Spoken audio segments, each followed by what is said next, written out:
கோமாளி படத்தின் மூலம் இயக்குனராக அறிமுகமானவர் தான் பிரதீப் ரங்கநாதன். அதன் பிறகு லவ் டுடே படம் மூலம் நாயகனாக களம் இறங்கி வெற்றியும் பெற்றார். அதற்கடுத்தாற்போல் டிராகன் படத்தில் நடித்தும் வெற்றியை பெற்றார். தற்போது இவருடைய நடிப்பில் டியூட் திரைப்படம் வெளியாகி உள்ளது. இந்த படத்தை கீர்த்தீஸ்வரன் இயக்கியிருக்கிறார். மேலும் இந்த படத்தில் பிரதீப்புக்கு ஜோடியாக மமிதா பைஜி நடித்திருக்கிறார். நேற்று பிரம்மாண்டமாக வெளியான இப்படம் சற்று கலவையான விமர்சனங்களை பெற்றாலும் பாக்ஸ் ஆபீஸில் நல்ல வரவேற்பை பெற்றுள்ளது.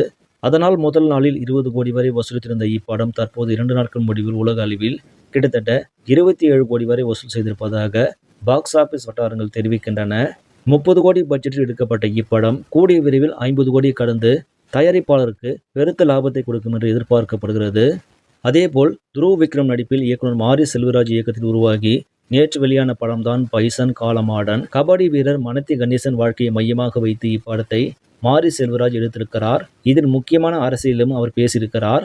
மக்கள் மத்தியில் இப்படத்திற்கு நல்ல வரவேற்பு கிடைத்திருக்கிறது. இதற்கிடையே முதல் நாளில் இப்படம் 7 கோடி வரை வசூலித்திருந்தது. தற்போது 2 நாட்கள் முடிவில் 10 கோடியை கடந்திருப்பதாக பாக்ஸ் ஆபீஸ் வட்டாரங்கள் தெரிவிக்கின்றன. பைசன் படத்தில் நாடார் சமூகத்தை இழிவுபடுத்தியிருப்பதாக அந்த சமூகத்தை சேர்ந்தவர்கள் தற்போது போராட்டத்தில் ஈடுபட்டு வருகிறார்கள். இது படத்தின் வசூலை பாதிக்குமா என்பதை பொறுத்திருந்தான் பார்க்க வேண்டும். சரி நம்பளே, இந்த செய்தி உங்களுக்கு பிடிச்சிருந்தால் லைக் பண்ணுங்கள், ஷேர் பண்ணுங்கள். மேலும் இது போன்ற சினிமா செய்திகளை உடனுக்குடன் தெரிந்து கொள்ள நியூஸ் தமிழ் சேனலை சப்ஸ்கிரைப் பண்ணுங்கள். நன்றி.